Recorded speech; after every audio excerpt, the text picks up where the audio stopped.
Catherine, here as always with Eddie Webb. Hello. And Matthew Dawkins. Hello there.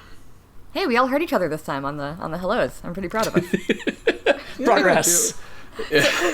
We are 10 whole seconds into the episode and we haven't had an awkward silence yet, so yay! We've moved out of the 19th century as far as technology is concerned. Our voices are coming over loud and clear. Yeah. We have moved back to the heady heights of episode 4 in terms of our quality. Which episode was episode 4? Do you remember those days back in the air raid shelter? Alright. We are, however, already off topic, which we're very good at. Yes. So today we're interviewing Dave Brookshaw. Most of you who know him through our work know him as the Mage the Awakening developer. He's also worked on just about every Chronicles of Darkness game line that exists. And he has, of course, been developing the forthcoming Deviant the Renegades. So we're going to get into all that. The interview is pretty long, so unless we have some other business, I'm going to keep the intro short and sweet. Do we have anything to talk about? Oh, I have something. Okay. I always have something, don't I? Well, at the time this is going out, the Chicago by Night Kickstarter is still ongoing. It's, I guess, only just been going for over a week at the time that we're recording this, but it has passed its funding target. It is well on track to securing a good handful of stretch goals. And we've already funded one expansion book. We've started funding another expansion book by the name of Let the Streets Run Red, which is a Chicago, Illinois, Indiana, Wisconsin-based Chronicles book. And we'll have to see what else we unlock after that. But if you haven't checked out the Chicago by Night Kickstarter for Vampire the Masquerade, which is, while it is V5 in system, I am a firm believer that city sourcebooks like campaign settings can be used for most any horror game, whether you're using it for V20, Requiem, whatever you like. Please do look it up, because it's a fantastic book, it's a beautiful book, and I'm very proud of it. Yeah, I'm super into all the art for it. Like, oh my god, yes. I like the kind of mix of V5 style and kind of the more Onyx Path style that ended up in it. Because it looks like a V5 product, but it still looks like an Onyx Path book. Yeah. Which is super, super cool. And yeah, I'm in love with some of the changes to the meta plot that have gotten worked in there. It's really fun. I can't wait to get my hands on it to edit it. And as always, with all of our Kickstarters, you can preview most, if not all, of the manuscript during the Kickstarter. So, back at $5, read it, see what you think, and then maybe pick up the hardcover. I know we don't really give the artists enough credit in a lot of cases. It's quite often the case that we don't list their names at the same time as we list the writers' names, just the same as we often leave you poor editors out, despite the sterling work you do, Dixie, and team, Maria, and so on. But just to name a couple, one thing that's really been grabbing people from the Chicago by Night Kickstarter are the portraits. Portraits have always been a very important part of city source books. People like to just get an idea of what the characters being detailed look like, and we've had Amy and Mirko have been working on the Toreador and Nosferatu respectively. I think the majority of the characters that have been put out are from those clans.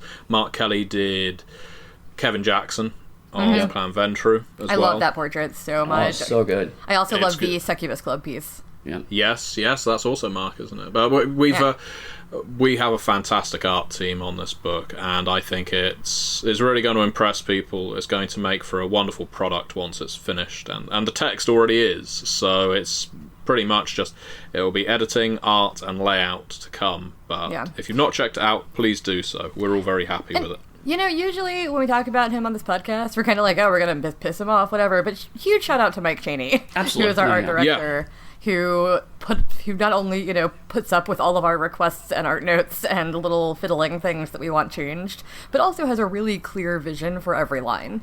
Like, he really, really knows what all the different game lines should feel like. And he's very good. Like, I almost can't imagine art directing Pugmire and then Exalted and then Wraith, Right. But he's got such a good vision for all the lines and kind of what makes them work. So I'm going to have a super happy shout out to Mirthful Mike Chaney, as he was called on the blog for so long. Yeah, well, I don't think it's overstressing the point. So V5 is would be a a difficult game to art direct. Not only because it's new, so it's still finding its feet, but because the V5 core book, at least to my sensibilities and understanding of art, is quite an eclectic mix. It certainly had its critics, and it also has its fans. And so, being the first, I guess, third-party company or licensee to produce a book for V5 and still make it look like V5 is really quite a challenge, because you need to build on what's gone before, but you can't go too far outside of that. And the artists Mike has brought onto this project, doing a knockout job. So that's awesome. Okay, cool. So yeah, check out the Chicago by Night Kickstarter. Look at cool art from people. And the writing's not bad. Nah, it's okay. Eddie was one of the writers on it, so yeah. For anybody else listening, that was only us digging on Matthew and Eddie. That was not a dig on any of the other writers. The rest of the writing team is fantastic. Both of us are kind of lackluster. And I'm developing the book, so there's your faith shot in this book. I really can't say, speaking of lackluster, let's talk to Dave Brookshaw, because that was actually a really good interview. So you've ruined my segue. Speaking the opposite of lackluster. Let's take a different path. Oh, very good. An Onyx path. An Onyx path. Many worlds, one path. Anyway. That means the podcast's coming to an end. Oh no! What happened to the interview? Okay, yeah, bye. We're done. Welcome back to the Onyx Pathcast. I'm still your host, Dixie Cochran, here with Matthew Dawkins. Hello again. And our guest today is Dave Brookshaw. Hello. Hi, Dave. Hi. So Dave is our developer for Mage the Awakening for Chronicles of Darkness, and also for Deviant and the Renegades for the core book, which I'm sure a lot of you are very excited to hear about. And yes, it is Renegades. There's an S on the end. There's more than one. It's very important. Also, can I just correct you to officially best-selling Mage the Awakening? Oh, I'm so sorry. Yeah. Doing very well on DriveThruRPG right now, isn't it? Yeah. Isn't that one of their Adamantine whatever titles? It is indeed. Without benefit of a Kickstarter or anything. So, Mage 2nd edition is one of the... I've heard rumours of how much an Adamantine medal, how many copies an Adamantine medal actually is, but, DriveThru's metrics are a closely guarded secret, but it's a lot. I mean, we can just poke Matt McElroy until he tells us. Yeah. I hear it's 1 billion sales, and I'm sure... 1 billion sales. And I'm sure they have all translated into fat royalties for you, Dave. Not a single one, but that's not how it works. Yeah, but it's vindication, and it's a good feeling. Yeah, no, it definitely is. I know that I was browsing that page when I started seeing it pop up around when they added the 2 new medals. For listeners who don't know, since we sell a lot of our stuff through DriveThruRPG, they just added 2 new medals to their site. So that you can see what the actual super top selling books are versus one level down and so forth and so on. So there's gold, silver, whatever, and then Adamantine is the top level. There's only I think 33 books on it right now, although that could change at any moment. Who knows? But we do have a couple that are from us, and one of them is Mage the Awakening, so that's super awesome. I'm in kind of a weird place with it because I just, started doing this job in February. So there are 2 or 3 books that are from the lines that I'm in charge of on there, but I didn't work on any of them. So I'm I'm proud, but in a weird way in which I didn't actually contribute anything. Yeah. All right, so let's get down to the actual interview. Of course, we usually ask most of our guests is how did you get kind of into role-playing games, and also how did you get into working with Onyx Path specifically? Okay, so when I was when I was at primary school, about age 8 to 10-ish, I was really into choose your own adventure books. Oh yeah, who wasn't? In the UK, there was a big brand of choose your own adventure books called Fighting Fantasy Books, and that had what I thought at the time would be a guide to writing your own. such things, which actually turned out to be a role-playing game. So my first role-playing game was when I was like 9. You got tricked into a role-playing game? Yeah, I did. Because like at the age of 9, I was attempting to write my own choose your own adventure books. They were like extremely prototypical. They had like 50 different paragraphs in, and I would jumble them about. That's wonderful. I was doing the exact same thing. We share an origin story, Dave. Yeah. Because I likewise started out with fighting fantasy.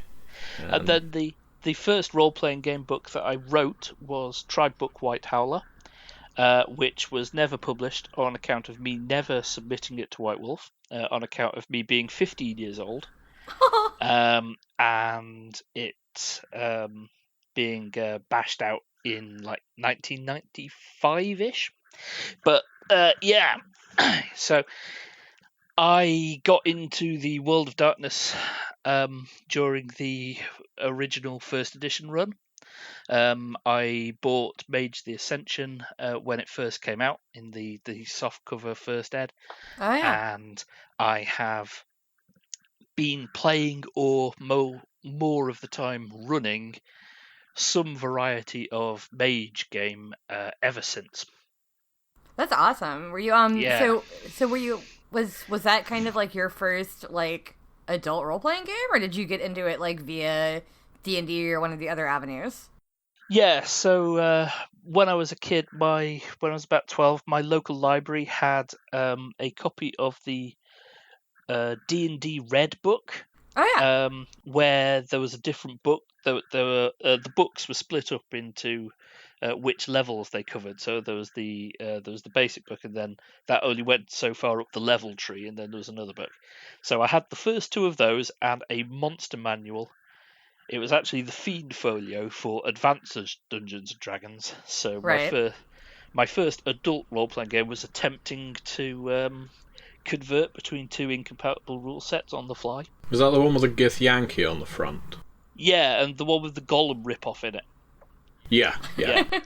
And so I played very early edition Shadowrun and Cyberpunk, and the Enemy Within campaign for Warhammer Fantasy Roleplay.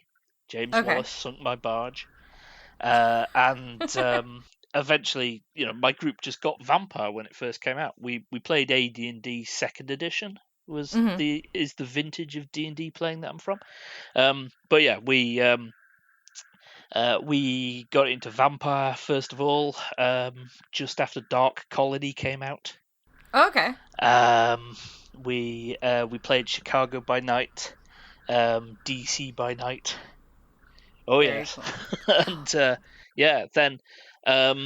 then I got into Mage. The way that my gaming group worked as the World of Darkness games were first coming out is that each of us would get, because we were lower middle class British teenagers. One of us, we would buy one of the games and then run it for everybody else. So Vampire was run by my mate Matt, my mate Mike, his brother Matt did Werewolf, and when Mage came out, it was my turn. That's awesome. So, yeah, I don't think that's super uncommon to have like different people that have different books and to kind of like coordinate with your gaming group when you're younger, especially. Like, which one are we gonna buy? Because like you only need the one book to play it. So Mage 2nd edition came out when I was doing my A levels, which is like my SAT equivalent. Mm-hmm. Mage Revised came out when I was at university, mid-campaign, and it's just carried on since then. And I've still got all those books. They're all in a storage crate. So I have every Ascension book ever published. I've even got the coffee mug. Oh yeah, which is like a true level of just how sad I am. That's not sad. Like, I still think that's awesome. Like, I always think it's funny when if I have like a video call with like Rich Thomas or whatever, and I see his bookshelf behind him, and I'm like, I used to have some of those. I don't even know what happened to them. Like, I have nothing from, early days anymore. Or when I first was down in Atlanta and got to go to the old White Wolf archive when they were still in the building down there, and, like, saw, they, like, had all the dice sets and Zippos and mugs and shirts and stuff that had come out throughout the years. And it was so hard to not take anything. I was like, I want all of these things because I wanted them all when I was 14, but I couldn't afford them. So I think it's cool that you still have all your old books. Yeah, and, like, the very first... So a friend of mine had the internet when we were in high school, which was, like, this is pre-World Wide Web, so the very first internet search I performed was to go to Mage the Ascension fan sites. So, what was the first thing you worked on for White Wolf / Onyx Path? Like, how did this Mage the Ascension thing end up transitioning eventually to Mage the Awakening? So, I have the special combination of ego and lack of shame in that I thought people would be really interested in my chronicles.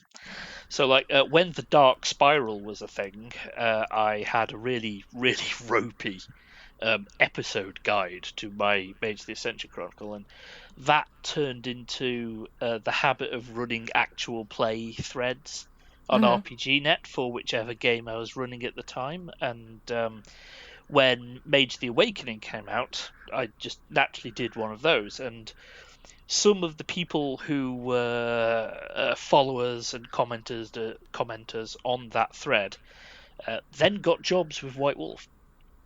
Okay. And one of them was Joe Carricker, who had just become Vampire the Requiem developer.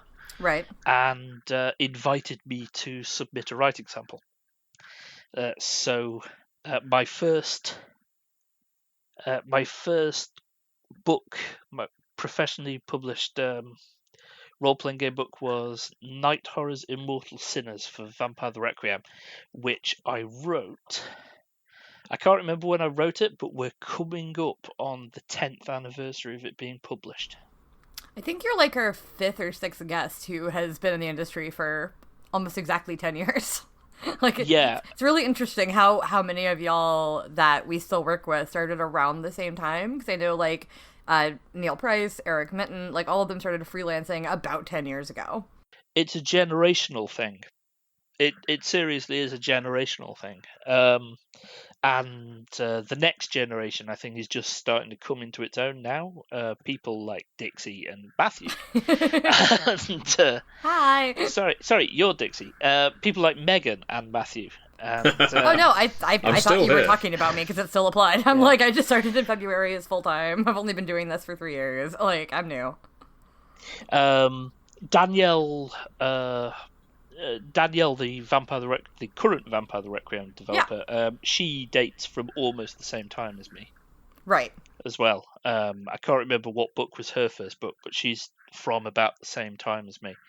I guess it's because that's when people like Will Hinmarsh were giving it up, and people like Wood Ingham were starting to really dial back on White Wolf products in favour of doing their own things. So, it just happens. I'm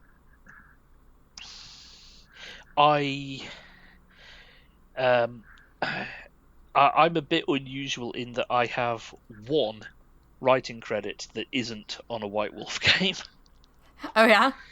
Yeah, which was a thing for the GM's kit for the Dragon Age game for Green Ronin. Green Ronin. Yeah. But and that's it. Everything else that I've ever written has been for Scion or some variety of the World or Chronicles of Darkness. That's super. Yeah, because we were talking before the interview, and you've worked on every Chronicles of Darkness game except for Hunter. Is that right? Every single Chronicles game apart from Hunter the Requiem. Yeah. Hunter the Requiem? Hunter the Vigil. Hunter the Vigil. What is wrong with me? Bizarre mirror universe. Yeah, Hunter. I haven't written for Hunter the Vigil, and it depends on if you think Innocence is a game line or not. I've always thought of Innocence as a standalone, like, Chronicles of Darkness. Yeah, but everything else, yes. I think sometimes I joke that if I manage to get a hunter credit, then I get some form of shiny hat or a special T-shirt, or something. Bragging rights. Mostly, I get bragging rights. I will bring you a Chronicles of Darkness hat to a convention if you work on all of them. I think whether or not other people have developed for every single Chronicles game depends on if the controlling developer position in things like Dark Eras counts or not. Obviously, I think the only person who's edited every single Chronicles of Darkness game is you. It's true. However, I do so with the caveat that I count Dark Eras. Okay, well, because that is where I got most of my Chronicles lines, because some of them weren't even being worked on by the time I started editing. So obviously, yeah. I'm not counting Dark Eras because that means that I'm well ahead of everybody else. I mean, I would just take that. Just be like, I'm ahead of everybody else. Whatever. Yeah.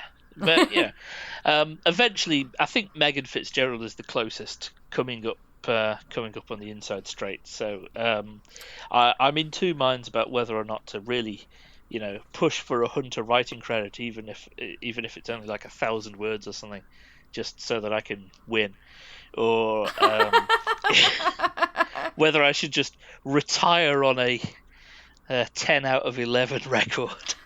I always love all these personal kind of goals that we set for ourselves that don't mean anything in the grand scheme. But at the same time, it's I want to be in every one of these books, so I'm just gonna make that happen somehow. And bearing in mind that my record includes things like I wrote about 4 pages of a Changeling the Lost first edition source book. Still counts. And that counts. It's some of these credits are exceedingly small. But, hey, that's the cool thing about how we credit people, though, is that you don't know how much that person wrote on that book. There's just a list of names on the front. For all they know, you wrote 40,000 words of it. They have no idea.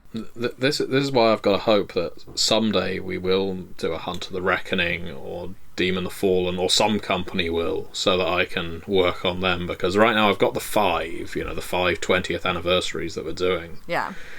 And I got them before I became the line developer for all of that World of Darkness stuff. Mm-hmm.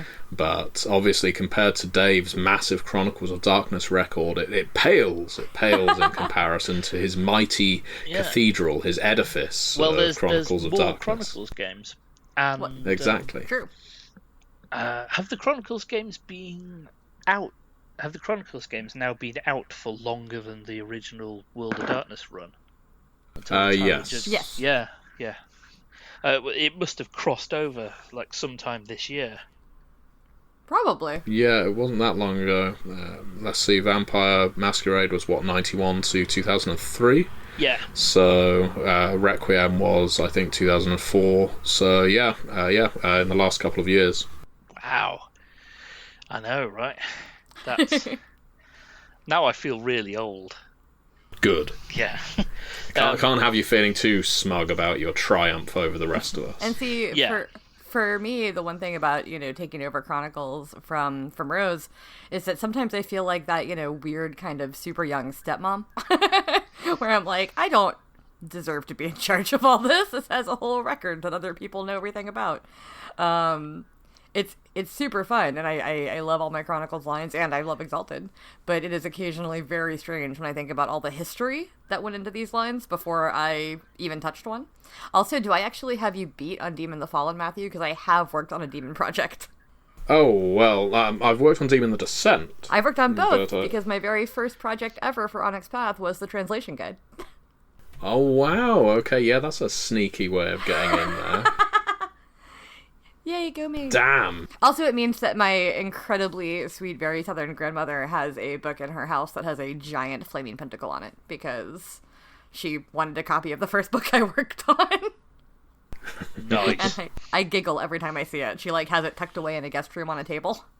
I'm like, you don't actually want that out. I know you don't.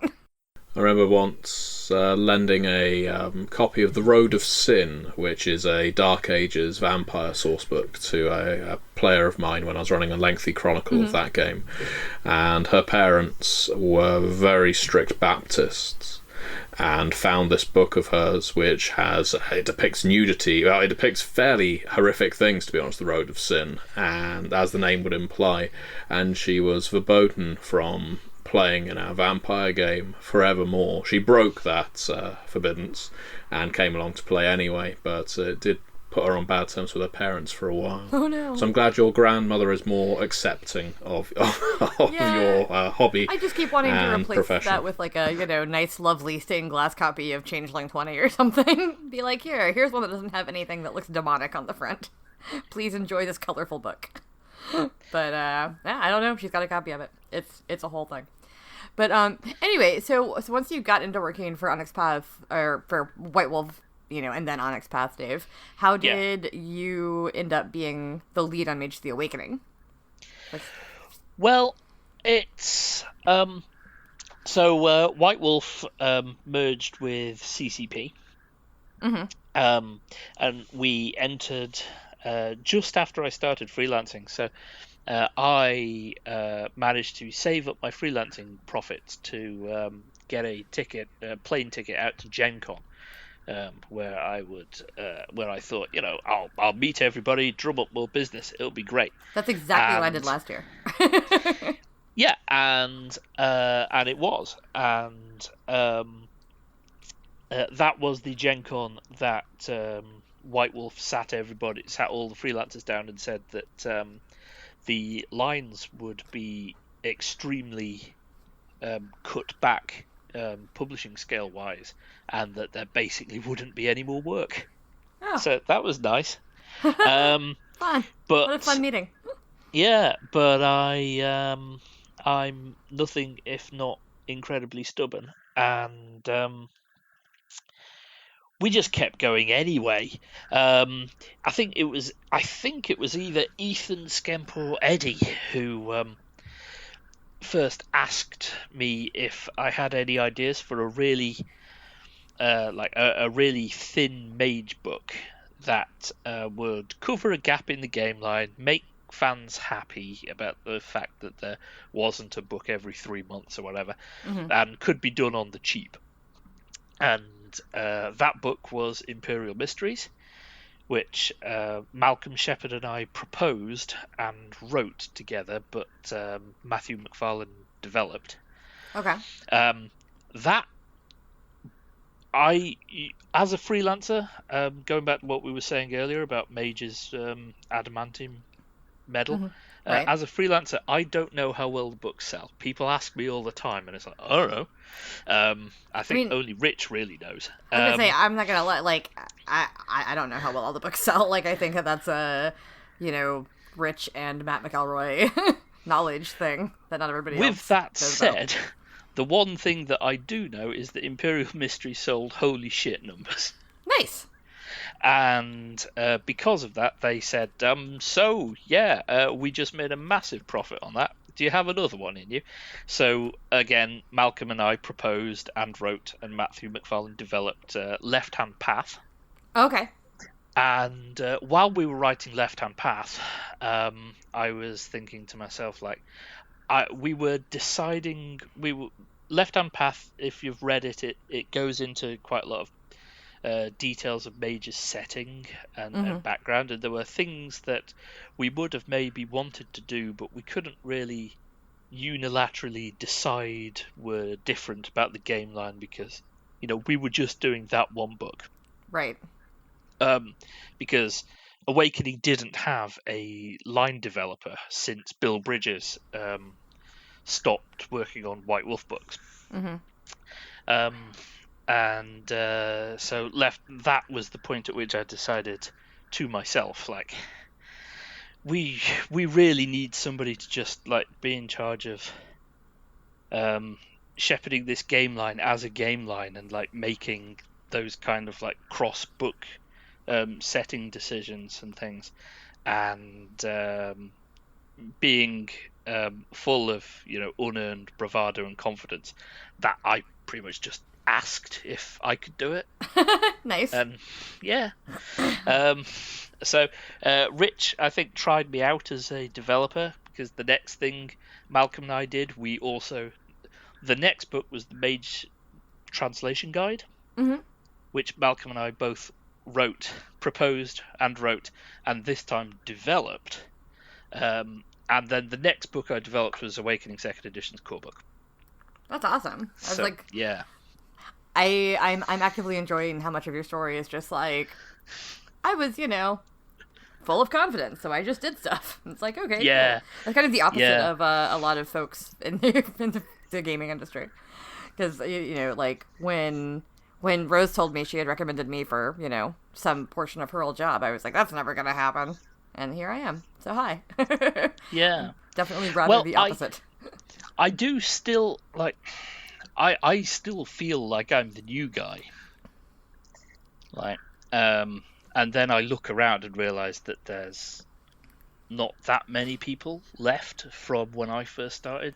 Yeah, I don't think you can think of yourself as that. And I'm surrounded by young whippersnappers. Hey. Yeah. So, but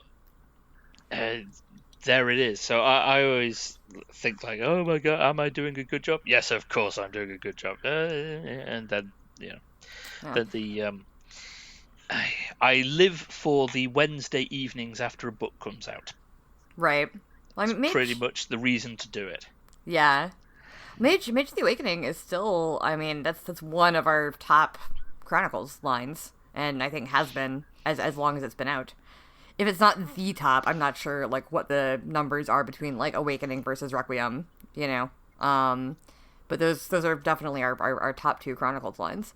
So it's pretty awesome that you get to, kind of make decisions for one of them. So what draws you to Mage specifically, or is it literally just the fact that you got stuck with it back in high school? No, well, I've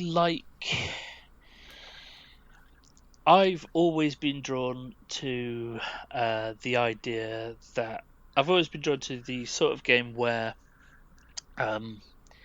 the characters can do anything, and it's really the horror of the situation comes out of the consequences of their actions.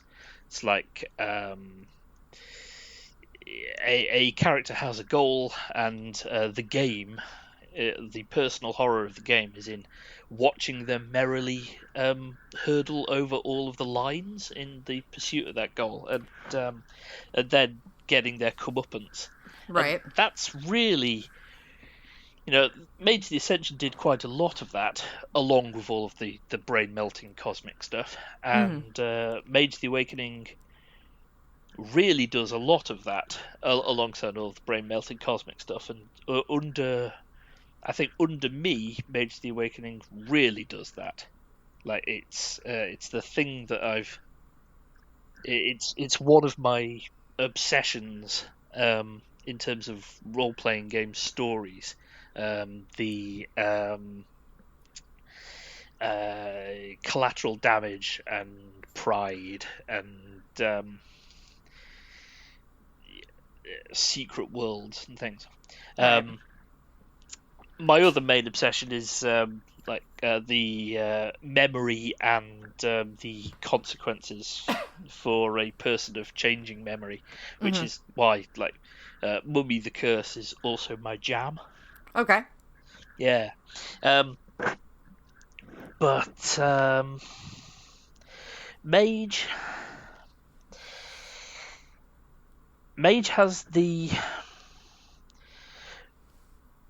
has probably the heaviest setting of any Chronicles of Darkness game, and I'm a huge setting nerd. Mm-hmm. So I like it when a game has a ridiculously long lexicon that's almost an entire supplement to itself. I was gonna say, I got sent your capitalization guide a couple weeks ago, and I was like, this is several pages. Yeah.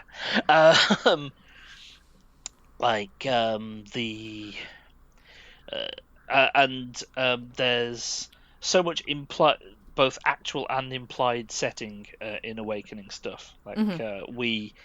It's in one of our instructions for writers to just make shit up and offhandedly reference things that look like they're references to other books, but aren't.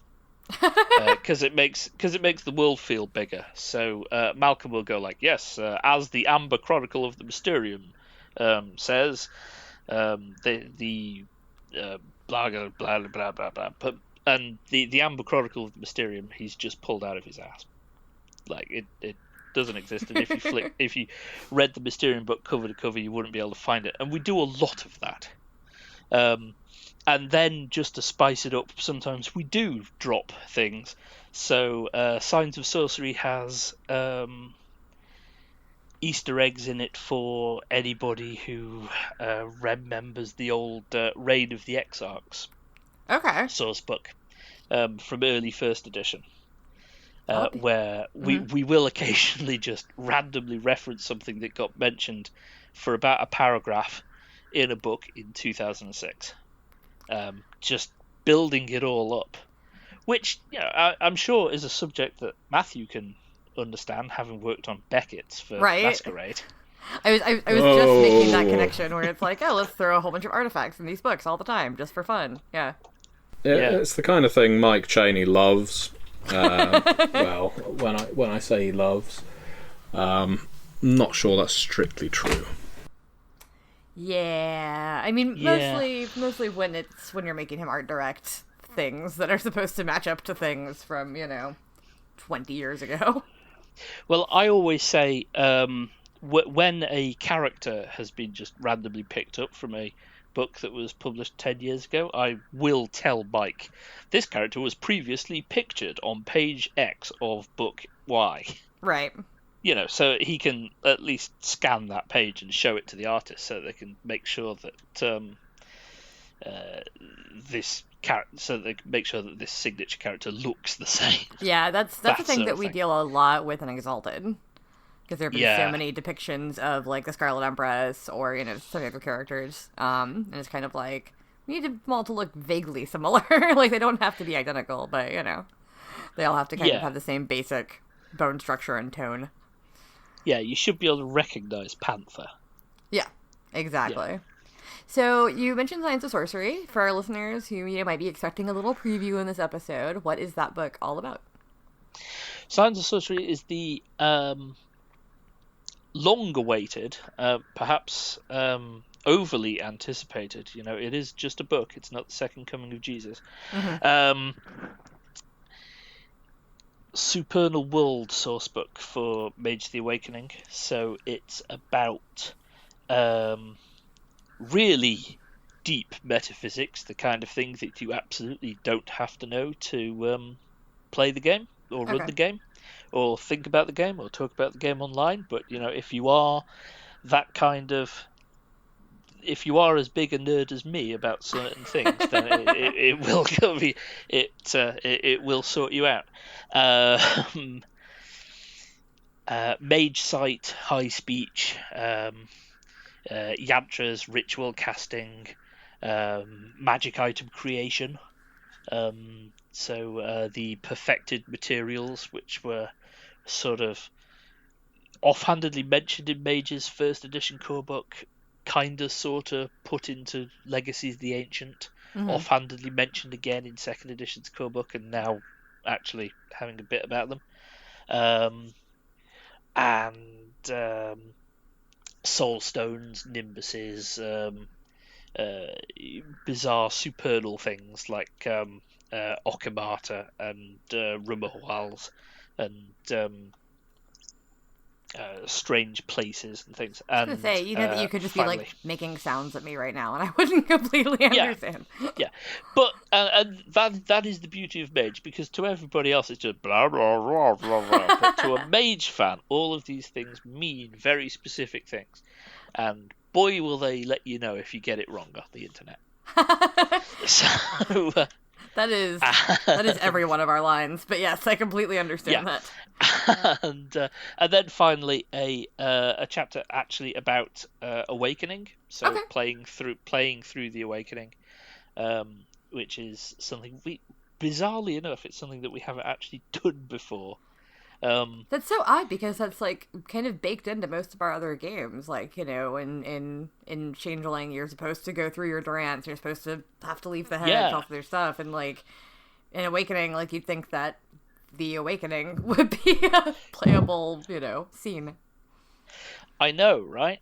But it hasn't been. So we did do it, which includes rules about weird awakenings. So if you want to mix it up a bit and have your characters be really super special people, there are rules for like what happens if you accidentally run into an Exarch whilst you're awakening.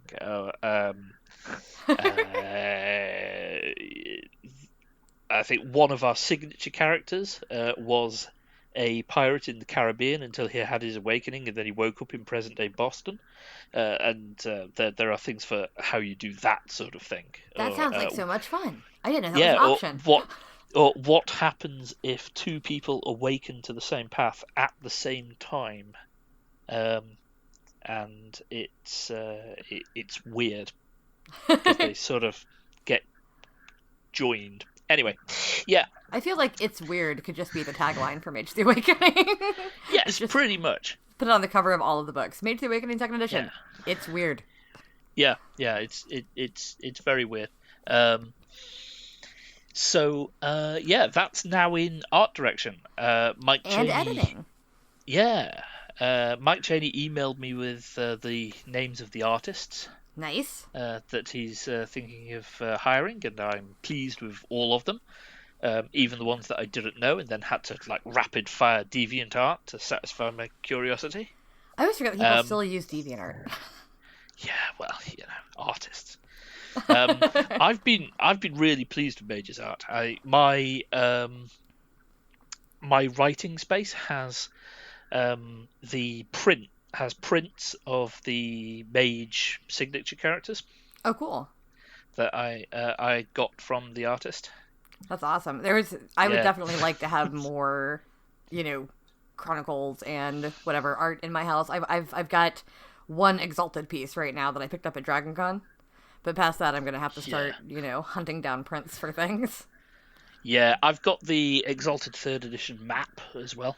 Oh, cool! Yeah, we just reprinted that for the Kickstarter for Dragonblood. Yeah, because I ran into Blando, James Blando, who drew it at. Drew is such a like reductive term for like such a feat of cartography. I found his stand at Gen Con a couple of years ago and got the Exalted 3rd edition map. So. Oh, cool! Yeah. It's quite a big version of it. That's awesome. I would love to have that too. Yeah. So. And then hot on the heels of Signs of Sorcery is a night horrors book, which Megan Fitzgerald has developed, and I'm currently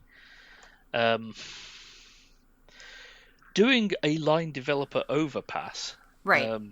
Is like, you know, a big scary sounding thing, but it basically boils down to me reading Megan's red lines before she sends them to the authors, going, and then like copying and pasting I endorse this red line comment at the start of every one of the files. Yeah. So well, I mean, you know, Megan's a pretty good developer, and she if there's one thing she's good at, it's like if she does make an error on a line of any kind, she'll correct it very quickly. And she's good at like taking in new information. I don't know if that's because she works in archiving and is used to just arranging information all the time. But it's a really great skill to have, is that if you tell her something like, oh, this doesn't actually work with the line, she's like, oh, okay, and she incorporates it into her worldview. But also she just knows so much about so many of our lines. Yeah, and she plays Mage. Yeah, well, she plays everything. Like, Yeah, I know, but she does. She especially plays mage, and occasionally recounts me with tales of the horrific things that she gets up to in her home chronicle. Oh yeah, well, if anyone that searches the hashtag Jerkasacanthus on Twitter or various other platforms will find both Megan and Neil Price, and I think occasionally you, telling stories about being just that. Yeah. So that's coming out, and that has things like when you make a second edition core book, they have to be of a certain size. Yep. To make them affordable on DriveThruRPG for people who want to print them out. So there's a hard word count. Oh yeah, limit. we have standards for those. So some people, I've seen it described as the cut material about the Tremere and Celesti rules from the second edition core, and they were never cut because they were never written. We took one look at like the balance of word count for the chapters of second edition and just went, yeah, we're not going to be able to do that. Mm-hmm. So they just weren't written. We knew what they were supposed to be, and we had like notes on what the second ed mechanics for Tremere should look like. And I think you saw those notes when I passed them to Megan at the start of this Night Horrors book. And they were quite extensive. But it's not cut material because it wasn't written. I keep saying I made the decision to just not even try to get them into Mage's core book. Yeah. And I was quite proud of the fact that Mage's core book came in shorter than Promethean's. Yeah, I mean... Because they, at the time, all of the second edition lines, they're all bursting at the seams. Vampire had to leave the bloodline rules out. Mm-hmm. I'm blanking at the minute whilst I'm talking about it on what werewolf had to leave out. Oh, pure, the pure tribes. Right. And things. And with Mage, it was really... I had to make the decision of having the Seers of the Throne or having all of the secondary antagonists. Mm-hmm. And I just thought that the Seers were more important. But all those secondary antagonists, they've got their rules, coupled with a bunch of really, really cool Night Horrors characters, one of which is my new favourite Mage NPC. Oh, yeah? And, can we get like a little preview of what you're... Well, it's not really my book. Oh, can I spoil somebody else's book? You can spoil part of an NPC for your line. Yeah. Okay, fine. Come on.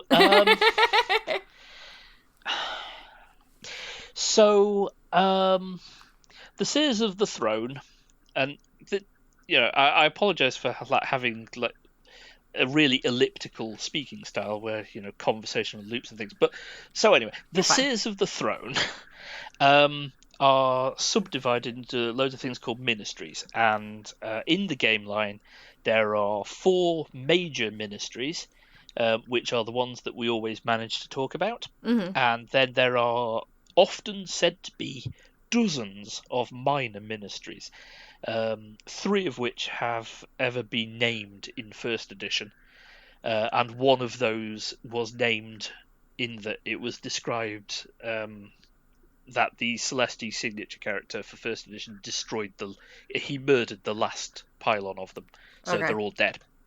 And myself and Megan and Neil Raymond Price and Malcolm Shepherd. People always want to put his full name in there. It's like, you can say Neil. Yeah. We sat down recently, like a couple of months ago, and we just came up with dozens of ministries. So I've got like a list of about 20 of them. Mm-hmm. I'm not sure what book they're ever going to go into.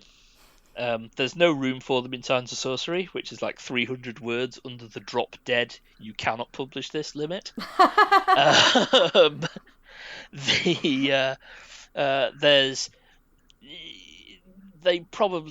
Their Night Horrors is probably not really the topic to suddenly like stop for 3 pages and then just have like a massive list of 1 paragraph ministry descriptions.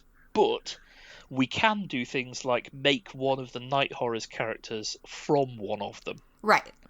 So, talking about Jerkass Acanthus, we have a Night Horrors has a character in it who is attempting to become the Minister of Horologion, which is one of the ministries of the Exarch of Time. And any Mage fans that are listening to this now, that's the first time that they've heard the ministry's name. Ooh. So, yeah. Yeah. Yeah. That's my new favourite NPC anyway. It's awesome. That's awesome. So the other thing that I'm doing at the moment is redlining Deviant, and then after that I'm going to be outlining the next couple of Mage the Awakening books. Yeah, I think it's so funny that you keep like doing my segues for me when I'm like sitting here like waiting for you to stop talking and like knowing what I'm going to say next, because I was going to say like, so the next thing on your slate I know is another, there's one more Mage book that we already have like kind of in the works ish, in that I know that you thought about it because you think about and take extensive notes on everything. And then I was going to segue into Deviant. So what is just the super bare bones kind of outline for Tome of the Pentacle, which is supposed to be the next Mage book?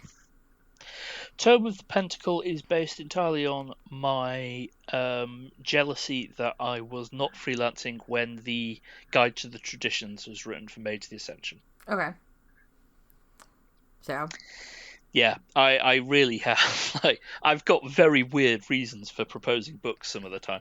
That's okay. So, it's also because the Mage Society book for Awakening was the first source book ever written for it. Mm-hmm. Sanctum and Sigil, and it has... back in the mists of 2005, we were still pretending that the Chronicles of Darkness games didn't have like a global setting, and the individual city was all that a Chronicle would focus upon. Right. So Sanctum and Sigil has an awful lot about how Concilia work, and it has a great amount of detail on how Cabals work. But what we don't have is a book about how the Pentacle works, how the global mage society works, how mages, because mages 1/10 of starting characters can teleport. Oh, right. Mages go all over the place. Like Chronicle, your average, most long-running Chronicles, at some point the characters will want to go to somewhere that they're not, and they'll have to deal with the locals in pursuit of whatever obsession is currently grinding their gears. So, and over the course of Mage's history as a game line, we have things called convocations, which are... in the academic metaphor for Mage, because Mage's politics is sort of based on the way that university departmental politics work. It's a whole satire of how academia works. There's no politics quite as vicious as funding and grant arguments and tenure battles.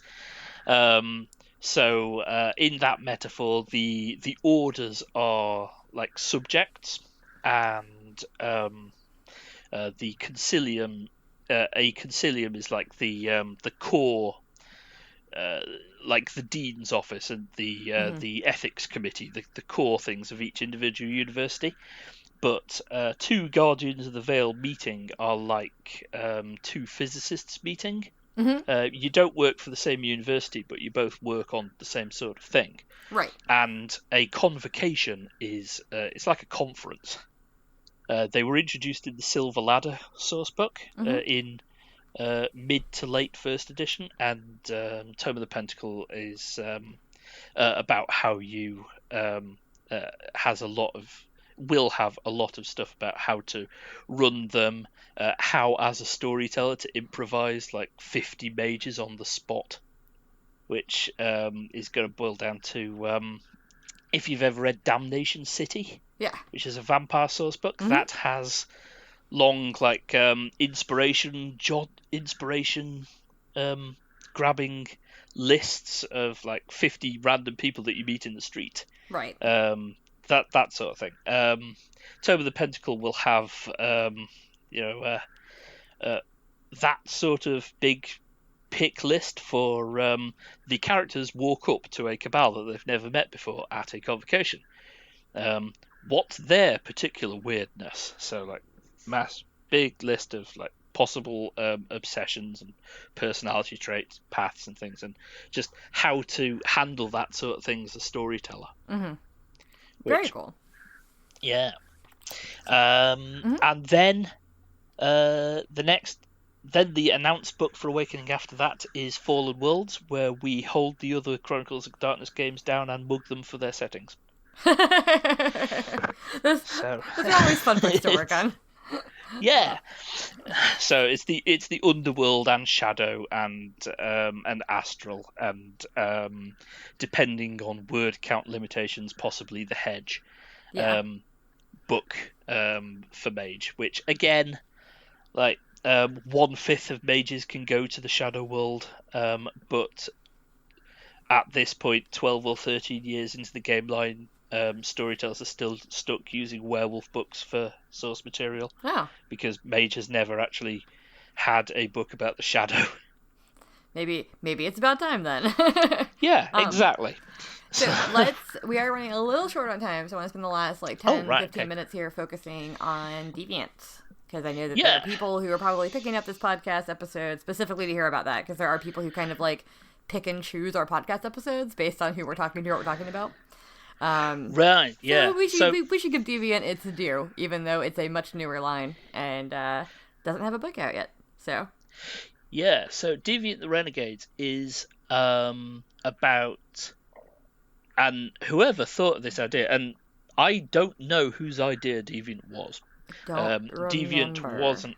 I did not pitch Deviant. Rich and Rose at the time came to me and said, "We have this is what the next game's going to be about. Do you want to do it? And can you invent all of its mechanics and outline it and such?" And so it's about people that have been turned into supernatural monsters by either their own actions or the actions of other humans. So it's the Fly and the Invisible Man and Dr. Jekyll, and that kind of something tragic happened to you, and now you are a unique monster who is slowly but surely mutating further, and is fighting against either the people who did it to you or the people who want to capture and dissect you for whatever they can get out of your corpse. And so low-ish powered unique supernatural monsters on the run and or fighting against the man, which has a vast number of it's got a vast amount of inspirational media and material that we haven't covered in any other Chronicles of Darkness game. When we were, I feel kind of embarrassed that the pitch season where we came up with Beast the Primordial was collectively. So for people that don't know, in pitch season, whoever's in charge of the Chronicles lines emails around all the Chronicles developers and goes does anyone have any ideas for books? And incidentally, does anyone have an idea for another game?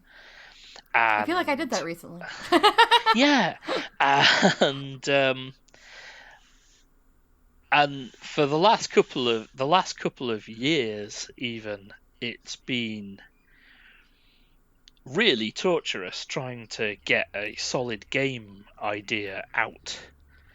Like, part of the reason why there haven't been that many new Chronicles games lately is simply because nobody could think of one that we hadn't already done, or we hadn't already covered in another game, or that we just wanted to do. And it is really, really embarrassing that just how many staples of horror are covered in Deviant that we just didn't think of. It is actually kind of strange to me that nobody ever kind of went like, Deadpool, Orphan Black, River Tam.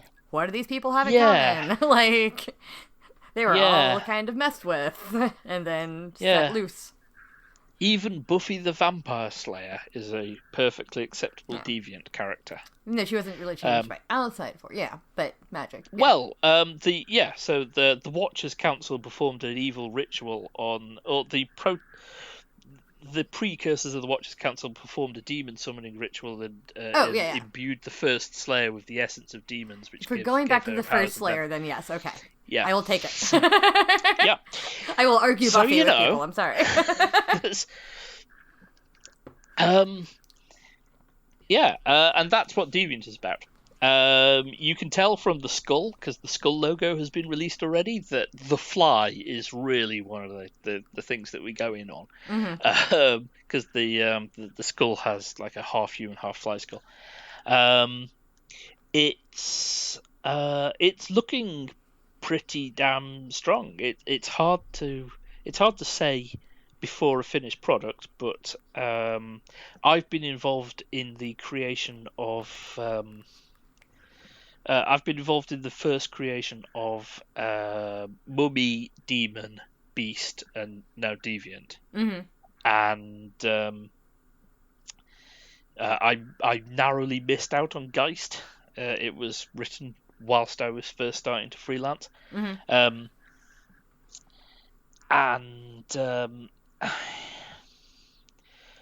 Like it's in red lines, but the assembled first draft of Deviant, it reads.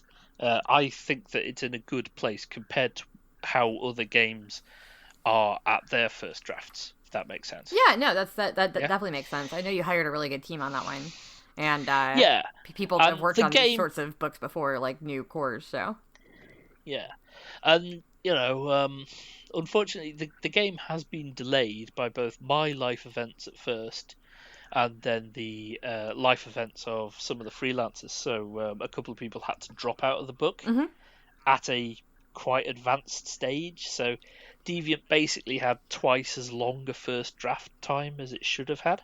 Right. Because somebody, a couple of people had to leave the book close to first draft deadline, and then their replacements then basically had to be given the same amount of time. Right. And then I know too that during this period you've gone to a different job or gone to working full time. And so that's why if anybody saw the Deviant blog recently that says, hi, it's Eric Zawadzki, your Deviant developer. That's because we're doing this project much like we did with Becca's Jihad Diary, where Neil Price did the first half of development and then during Red Lines transitioned it onto Matthew Dawkins. And we're doing kind of the same thing right now, where Dave was super instrumental in writing the setting Bible and getting it to work properly and doing all the inspirational media and shepherding the first drafts.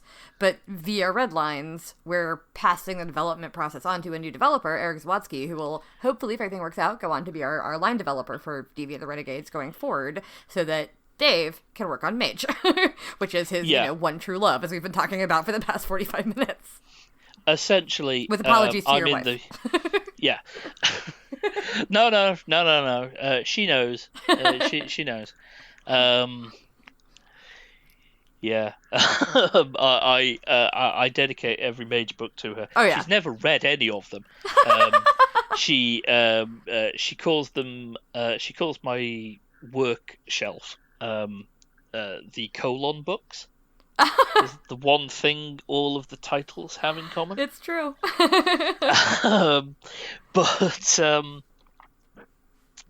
Essentially, my life is in the position where I can't be in charge of two game lines. Right. So I really had to choose one. And, well,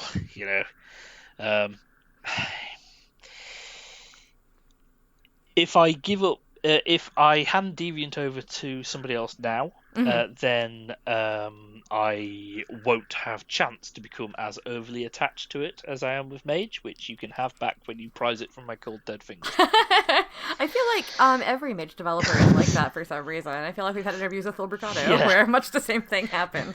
There's like something about Mage as a game that it just apparently sinks its little tendrils into and will not let you go.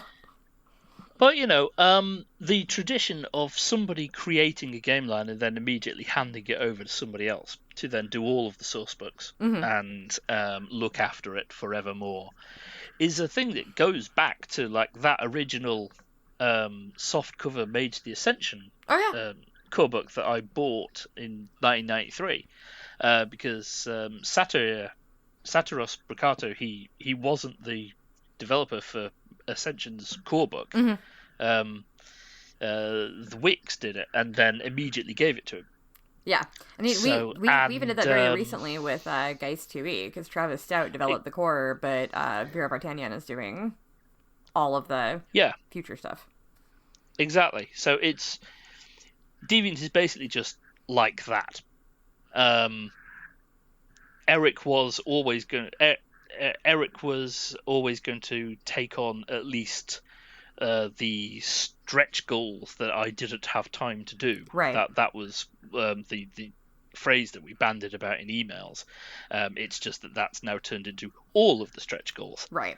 Well, what's awesome about Deviant, though, as I know that some people, be like, why is it taking so long? Why is it late? And it's like, well, at least it hasn't been kickstarted yet. So we haven't actually promised you a delivery date. So yeah, I have not. I know how late I've been over the last year because Deviant and Signs have basically delayed one another. Yeah. Which is the incredibly frustrating part. How I've been able to work for a couple of weeks on one of them and then had to put it down to do something urgent on the other one. But Signs has now Signs has now gone out to you. And also to Carol Darnell, one of our editors, because I have too many books in my queue right now. Oh, I'm very sorry. After the podcast, let me know where I have to send the gin. Awakening dear listeners, Awakening is a horrible game line to edit. I did send her the capitalization guide, so. Yeah. Many of our games have a capitalization and spelling guide. Mage's is kept in a spreadsheet because it's too big. And there are things where the capital letter depends on if you're talking about something as a game trait or it's two characters colloquially discussing it. Yeah. Because mages being mages, they know that Gnosis and Wisdom exist. And they talk about them, and they're not capitalized when they're talking about them, but they are when it's the game trait, and it's just a horrible, horrible thing. I read a very confused note from a freelancer on the Night Horrors book about, so when does Artifact have the capital A? And I went, oh, you sweet summer child. We're very sorry. When it's supposed to. Just start answering in weird, vague mage terms. Yeah, when it's supposed to. Yeah. Come on, doesn't that make sense to everybody? Yeah, it's a mystery, which sometimes has a capital M. So, yeah. So, yeah, we should start wrapping this up. I did have requests to refer to you at least once as a Diamond Dave Brookshaw, so there we go. I have done so. Okay, Diamond yes, Dave. Well, it beats Dapper. Yeah, I don't know where Rich gets all of his. I did. Well, I've asked him a couple of times, and it's just a mnemonic thing. Oh yeah, he just randomly makes them up. Yeah, so that he can remember our names. Yeah. Luckily, he's pretty much quit calling. He hasn't done any adjectives on me, Eddie, and Matthew recently, in lieu of just calling us the terrible trio. And I'm like, I'll take it. I'll take it. It's all right. Yeah, but if anybody's ever met me, you know that Dapper is what I'm not. It's a good thing that Matthew now works on these books because it's raising. Well, I think Matthew is more like what people expect an Englishman to be like. Probably. If they're an American. But, I was slightly shocked the first time I saw him in a t-shirt. Like on a Skype call, because I'd only ever seen him at cons and stuff where he was tending to wear like button downs. And then of course I'd seen his videos where he's always wearing suits. So we like got on a conference call, I think was it about Mummy or Contagion? I don't even remember. But we were like on a big, Google Hangouts thing, and he was just in a t-shirt hanging out in his office, and I was like, "Who are you? I don't know you right now." Yeah, so I'm not dapper. I'm short, round, and angry. I'm basically a dwarf. If I had the Scottish accent, I'd be sorted. So should we call you Dwarven Dave Brookshaw? No. Oh. No. Okay. You shouldn't. I'll take Diamond. Okay. That's fine. Diamond Dave. Got it. I'll take Diamond. Yeah. So Deviant. What were we talking about? Deviant. So yes, Deviant. It's in late red lines. Eric has finished the parts of it that Eric has finished redlining the parts of it that he's redlining. I'm working on the parts of it that I'm supposed to be redlining, which is mostly the mechanics. Because one of the things that I had to do in the lead up for it is to actually just invent game mechanics for a brand new game, and then explain them sufficiently for a bunch of writers to then describe properly to readers. So I have to do the painstaking work of checking how all of that sort of thing works. Right. And then, I'll hand it over. I'll still be on Deviant's books. I'll just be a writer. Oh, yeah. And, in fact, I've got a whole chapter in Deviant that I'm writing. So, which sounds more impressive than it is. It's the core rules. It's the storytelling system's core rules. But oh, goody, I get to edit that again. Yeah, and if one of the stretch goals is I'll try and make it different for you this time, just to add a little interest for you. I mean, I still get to read about beats and experiences and stuff again. So yeah, sure. I'll start capitalizing beats differently just to see if you notice. Okay, anyway. The hopefully one of Deviant's stretch goals will be a Hunter the Vigil. Yeah, that is the correct name of the game line. Will be a Hunter crossover with the Chiron group, which I can write and therefore claim the last game in my entirely arbitrary personal contest. That could be fun. And for those of you listening, we do a convention every year in Milwaukee called Midwinter Gaming Convention. It's in mid-January.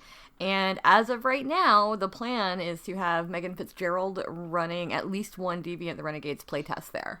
So if you're interested in trying it before just about anybody else does, aside from those who are working on it, that's your chance. So I think it's been announced. I don't know if it's full. If not, we can maybe try to convince her to run it a second time if she has time. Who knows? Yeah. But that will be fun. All right, well, Dave, I'm going to go... Speaking of conventions, no, go. I think there's a convention in America that's gotten quite a bit of play on the blog that a load of you are going to in early, the first weekend of December. Yeah, that's PAX Unplugged. Yeah, that's usually a thing we talk about in, the intro, outro. We can talk about it here. Yeah. At the same time as PAX Unplugged, in dear old Blighty, Matthew and I will be in London at Dragon Meet. Yeah, I was trying to convince them to send me to Dragon Meet, but they wouldn't pay for my plane ticket, so... I'm going to keep campaigning for UK Games Expo, so if anybody wants me at UK Games Expo, fan-wise, you should pester people on our blog, because I want to go real bad, because I love traveling to the UK. I love traveling, and I love conventions, and I love meeting fans I haven't gotten to meet before, and also me and Steffi Devan need to, have coffee or wine together, so you can help make that happen. Yeah. All right, cool. So remember, people, letter writing campaign. Well, Dave, it's been wonderful talking to you. As I'm sure we'll explain in the intro, outro, Matthew had to drop out halfway through, which is why it's been just me and Dave for a while, but I think that's fine. We don't need too much, Britishness on here. It's okay.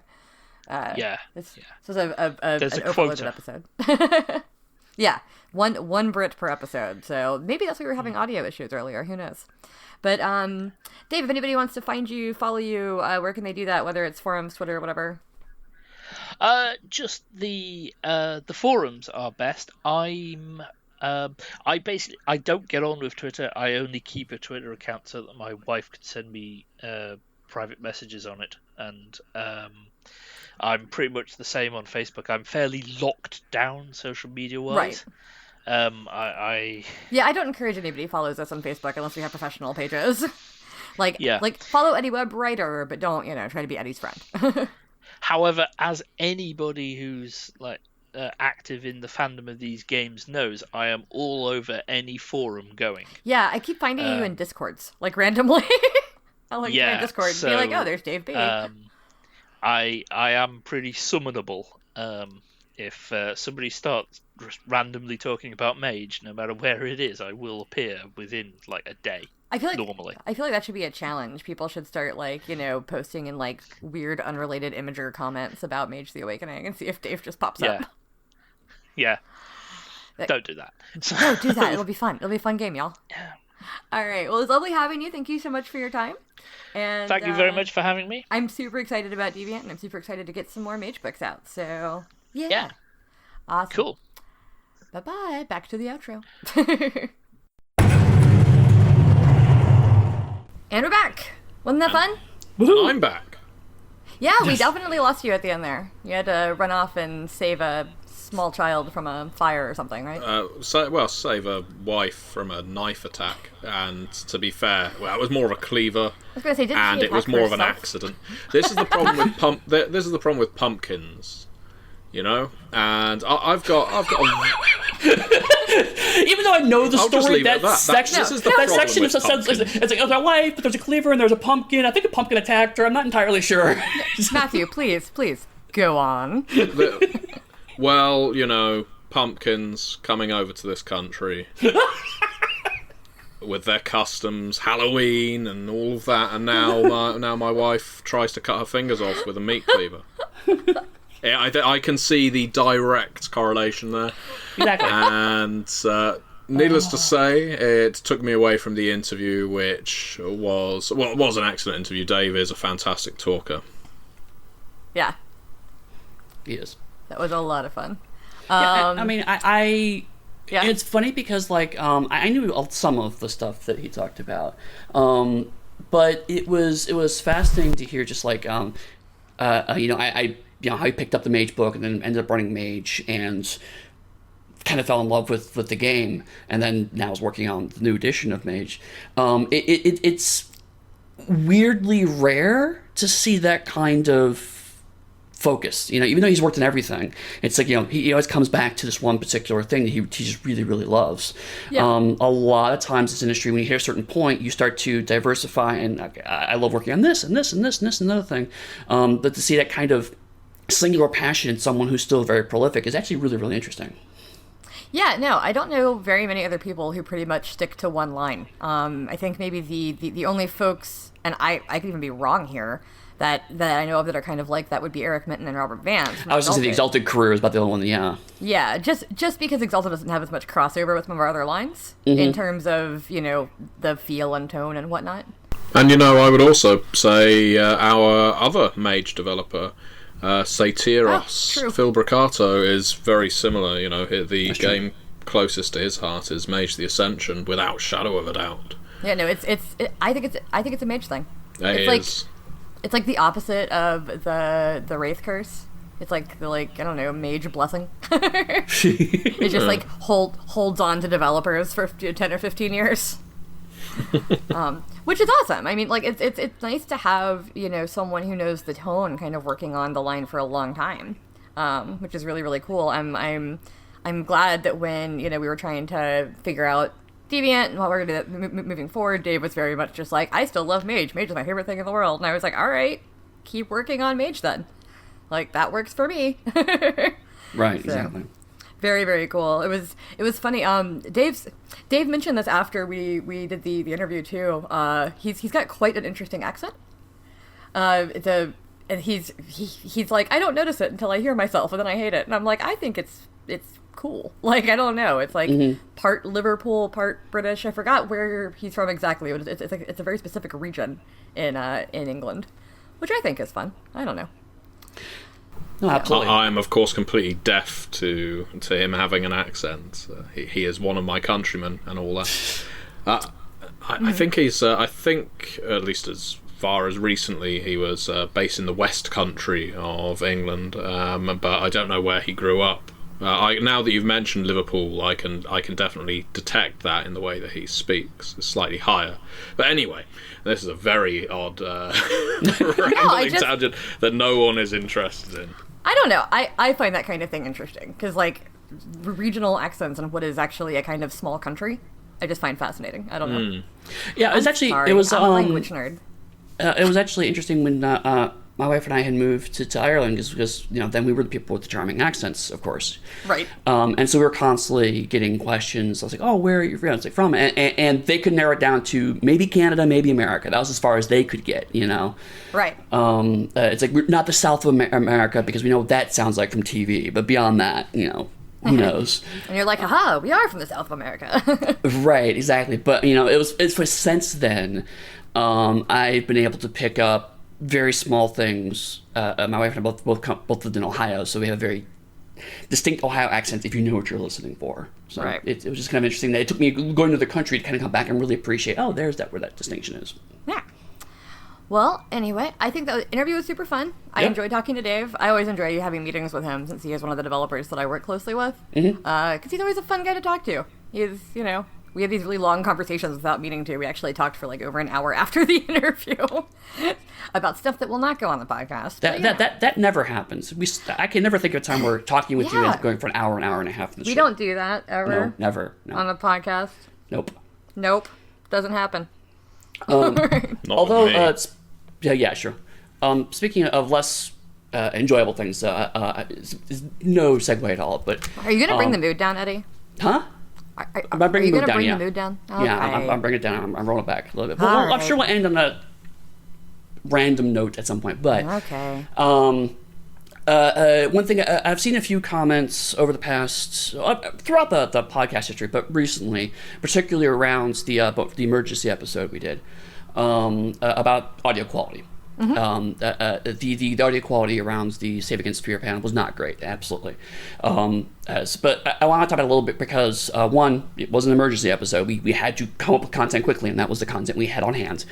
And we whenever we have those kinds of recording issues, we do try to broadcast ahead of time, hey, there are sound quality issues.